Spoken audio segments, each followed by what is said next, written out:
Hi, my name is Michaela Kratofil. I'm a PhD student at Oregon State, and I'm working with Cascadia Research Collective. And I'm looking at the spatial use of spotted dolphins in Hawaii. So in Hawaii, there are 4 stocks of spotted dolphins, 3 insular stocks around Oahu, Maui Nui, and Hawaii Island each, and 1 broadly ranging pelagic stock. We don't know much on their short-term movements and spatial use, but that's important for forming stock structure and management and for seeing how their movements might relate to interactions with fisheries. So I analyzed data from 9 satellite tagged spotted dolphins and examined their spatial use and movement behavior, ranging over from about a week to 3 weeks.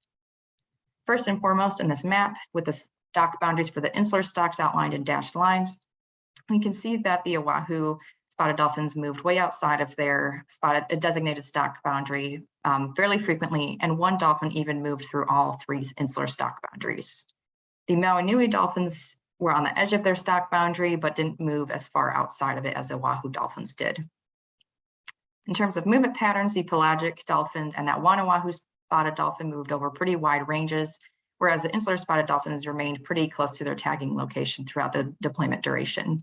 And their movement behavior is quite similar among individuals, where they exhibited low persistence in speed and direction, in contrast to the pelagic dolphins that moved over really wide ranges and exhibited higher directional persistence more frequently. In terms of habitat use, those insular dolphins generally use nearshore waters associated with the island slopes and exhibited some occasional offshore movements, where those pelagic dolphins again moved much farther offshore. The depth, seafloor depth patterns were a little more variable, where some dolphins use much deeper waters even within stocks compared to other dolphins in their stocks, but the Maui Nui dolphins use much shallower waters, as well as the Hawaii Island dolphin compared to some of the other dolphins in the pelagic stock. We compared these distributions between time of day, as some previous studies on dive behavior and acoustic activity have indicated that foraging activity increases at night.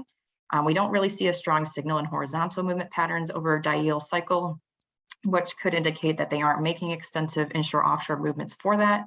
But in conclusion, we kind of need to do more analysis to disentangle what other factors might be driving that, and if there is really a signal there for horizontal movements, or if that increased activity is just evident in vertical movements or acoustic patterns. In summary, those current stock boundaries are inadequate for Oahu and Maui Nui stocks. Those insular spotted dolphin movement patterns support site fidelity with the 1 inter-island traveler, which brings some suspect to how often that occurs.